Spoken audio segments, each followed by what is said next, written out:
اعوذ باللہ من الشیطان الرجیم، بسم اللہ الرحمن الرحیم۔ السلام علیکم، میں ہوں معظم علی۔ آپ دیکھ رہے ہیں میرا یوٹیوب چینل اللہ کریم۔ اللہ کریم میرے چینل میں آپ سب بہن بھائیوں کو خوش آمدید۔ چینل میرے کو لائک سبسکرائب کر دینا ہے اور درود شریف پڑھ لینا ہے۔ درود شریف کون سا؟ بالکل سمپل ہے، اللہم صلی علی محمد وعلی آل محمد، اللہم صلی علی محمد وعلی آل محمد۔ اگر آپ چاہتے ہیں کہ اللہ پاک دنیا میں بھی کامیاب کر دے، آخرت میں بھی کامیاب کر دے، تو پھر بھائیو نماز، قرآن پاک کے ترجمے کے ساتھ ساتھ تلاوت اور درود شریف کبھی بھی نہیں چھوڑنا۔ اللہ پاک انشاءاللہ اس بندے کو ضرور کامیاب کر دیتا ہے جو بندہ کثرت کے ساتھ درود شریف کی کرتا ہے، کثرت۔ اسی کے ساتھ بات کریں گے قرآن مجید۔ ہم نے ترجمے کے ساتھ کل 3-4 جو آیات پڑھی تھی، آج ہم اس سے آگے جو ہے نا سٹارٹ کریں گے۔ جو ہم کل لاسٹ پڑھی تھی وہ تھی اعوذ باللہ من الشیطان الرجیم، بسم اللہ الرحمن الرحیم کر کے شروع کرتے ہیں۔ ختم اللہ علی قلوبہم وعلی سمعہم وعلی ابصارہم غشاوۃ ولہم عذاب عظیم۔ یہاں پر اللہ پاک نے کافروں کے بارے میں فرمایا تھا کہ اللہ نے ان کے دلوں کانوں پر مہر لگا رکھی ہے اور ان کی آنکھوں پر پردہ پڑا ہوا ہے، ان کے لیے بڑا عذاب تیار ہے۔ یہاں تک لاسٹ ہم نے یہ والی آیات پڑھی تھی۔ آج اس سے آگے ہم شروع کریں گے۔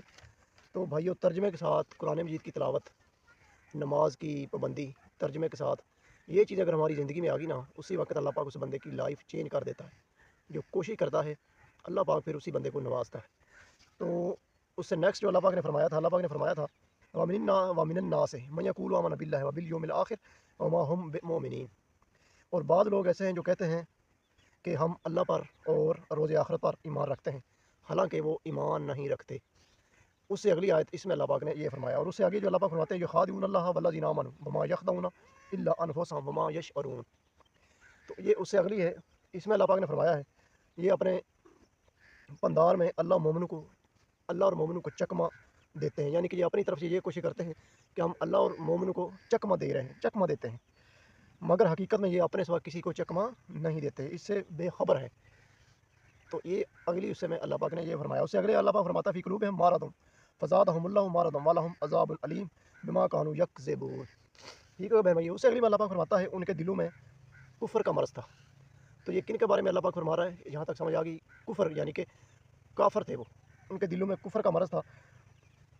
اللہ نے ان کا مرض اور زیادہ کر دیا، یعنی کہ اللہ نے اس کو اور بڑھا دیا، یعنی کہ رستے سے بھٹکے ہوئے تھے، کافر تھے، منافق تھے، ان کے دلوں میں کفر کا مرض تھا۔ اللہ نے کیا کیا؟ اس کو اور بڑھا دیا۔ ان کے دلوں کو اللہ نے ان کا مرض اور زیادہ کر دیا، اور ان کے جھوٹ بولنے کے سبق ان کو دکھ دینے والا عذاب ہوگا، یعنی کہ جو یہ جھوٹ بولتے ہیں ان کو دکھ دینے والا عذاب ہوگا۔ تو اسی وجہ سے جھوٹ بھی نہیں ہمیں بولنا چاہیے۔ جھوٹ جو آدمی بولتا ہے اس کی بھی بڑی سخت سزا ہے اللہ کے ہاں۔ اور اسی سے آگے اللہ پاک فرماتے ہیں وَإِذَا قِيلَ لَهُمْ لَا تُفْسِدُوا فِي الْأَرْضِ قَالُوا إِنَّمَا نَحْنُ مُصْلِحُونَ۔ اور جب ان سے کہا جاتا ہے زمین میں فساد نہ ڈالو تو کہتے ہیں ہم تو اصلاح کرنے والے ہیں۔ اور جب ان لوگوں سے کہا جاتا ہے، اللہ پاک فرماتے ہیں ان سے کہا جاتا ہے کہ زمین میں فساد نہ ڈالو، تو وہ یہ کہتے ہیں ہم تو اصلاح کرنے والے ہیں، ہم تو یعنی کہ لڑائی جھگڑے والے نہیں ہیں۔ اس سے آگے کیا فرماتا ہے اللہ پاک؟ اللہ انہم ہم المفسدون ولکن لا یشعرون۔ دیکھو یہ بلا شبہ مفسد ہے لیکن خبر نہیں رکھتے۔ وَإِذَا قِيلَ لَهُمْ، اس سے آگے اللہ پاک فرماتے ہیں وَإِذَا قِيلَ لَهُمْ آمِنُوا كَمَا آمَنَ النَّاسُ قَالُوا أَنُؤْمِنُ كَمَا آمَنَ السُّفَهَاءُ أَلَا إِلَٰهُمْ هُمُ السُّفَهَاءُ وَلَٰكِن لَا يَعْلَمُونَ۔ اور جب ان سے کہا جاتا ہے جس طرح اور لوگ ایمان لے آئے، جب ان سے کہا جاتا ہے کہ جس طرح اور لوگ ایمان لے آئے تم بھی ایمان لے آؤ، تو کہتے ہیں جس طرح بیوقوف ایمان لے آئے کیا ہم بھی اسی طرح ایمان لے ہیں؟ تو سن رکھو، اللہ پاک آگے فرماتا ہے تو سن رکھو یہی بیوقوف۔ ٹھیک ہو گئی؟ آگے اللہ پاک فرماتا ہے وَإِذَا لَقُوا الَّذِينَ آمَنُوا قَالُوا آمَنَّا إِذَا قَالُوا وَإِذَا إِلَى الشَّيَاطِينِهِمْ قَالُوا إِنَّا مَعَكُمْ إِنَّمَا نَحْنُ مُسْتَهْزِئُونَ۔ اور یہ لوگ جب مومنوں سے ملتے ہیں، اور یہی لوگ جب مومنوں سے ملتے ہیں تو کہتے ہیں ہم ایمان لے آئے، اور جب یہ کافروں سے ملتے ہیں تب یہ اور بات کرتے ہیں، اور جب یہ مومنوں سے ملتے ہیں تو یہ کہتے ہیں کہ ہم ایمان لے آئے ہیں۔ جب اپنے شیطانوں سے ملتے ہیں تو ان سے کہتے ہیں کہ ہم تمہارے ساتھ ہیں، پروان محمد سے تو ہم ہنسی کیا کرتے ہیں، یعنی کہ جو محمد صلی اللہ علیہ وسلم کے پیروکار ہیں ان سے تو ہم ہنسی مذاق کیا کرتے ہیں۔ جب شیطانوں سے ملتے ہیں ان سے کہتے ہیں ہم تمہارے ساتھ ہیں، جب مومنوں سے ملتے ہیں کہتے ہیں ہم ایمان لے آئے۔ تو یہ کس طرح کے لوگ ہیں؟ اللہ پاک ان کے بارے میں کیا فرما رہا ہے؟ آگے اللہ پاک فرماتا ہے اللہ یستہزی بہم ویمدہم فی طغیانہم یعمہون۔ ان منافقوں سے تو اللہ ہنسی کرتا ہے۔ اللہ پاک آگے کیا فرماتے ہیں جو یہ حرکتیں کرتے ہیں ان سے اللہ پاک جو ہے نا ہنسی کرتا ہے، اور انہیں مہلت دیا جاتا ہے، یعنی کہ انہیں اور موقع پہ موقع دیتا ہے تاکہ یہ اور بھٹکتے جائیں کہ شرارت سرگیجی میں فرماتا ہے اولئک الذین اشتروا الضلالۃ بالہدی فما ربحت تجارتہم وما کانوا مہتدین۔ یہ وہ لوگ جنہوں نے ہدایت چھوڑ کر گمراہی خریدی۔ یہ کون سے لوگ ہیں؟ یہ وہ لوگ جنہوں نے ہدایت چھوڑ کر گمراہی خریدی، تو نہ ان کی تجارت ہی نے کچھ نفع دیا اور نہ ہی وہ ہدایت یاب ہی ہوئے۔ ٹھیک ہو گیا بہن بھائی، امید کرتا ہوں آپ کو یہاں تک سمجھ آئی ہوگی کہ اللہ پاک نے کن لوگوں کے لیے کیا فرمایا، منافقوں کے لیے کیا ہے، اللہ پاک کس طرح کا ان کو عذاب دے گا، جو جھوٹ بولتے ہیں ان کے لیے کیا عذاب ہے۔ اور اس میں پچھلی جو میں نے کل بتایا تو اس میں اللہ نے فرما دیا ہدایت یافتہ لوگ کون سے ہیں، نجات جو پائیں گے وہ کون سے لوگ ہیں۔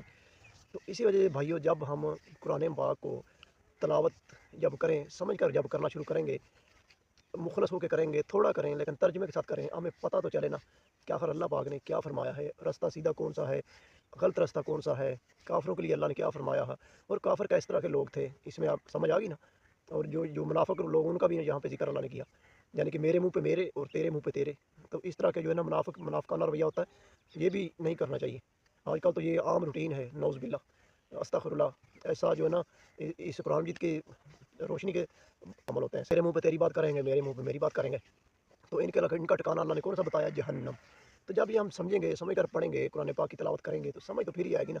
جب ہم سمجھیں گے نہیں، کوشش نہیں کریں گے کہ اللہ نے کیا فرما دیا، ہم نماز پڑھ رہے ہیں اس میں ہم اللہ سے کیا بات کر رہے ہیں، قرآن پاک پڑھ رہے ہیں اللہ ہم سے کیا بات کر رہا ہے، تو تب تک سمجھ نہیں آئے گی جب تک ہم ترجمے کے ساتھ اس کو نہیں پڑھیں گے، مخلص ہو کر نہیں پڑھیں گے، کوشش نہیں کریں گے، تب تک ہمیں نہ تو کوئی عمل ہمارے اوپر کام کرے گا، نہ کوئی وظیفہ کام کرے گا۔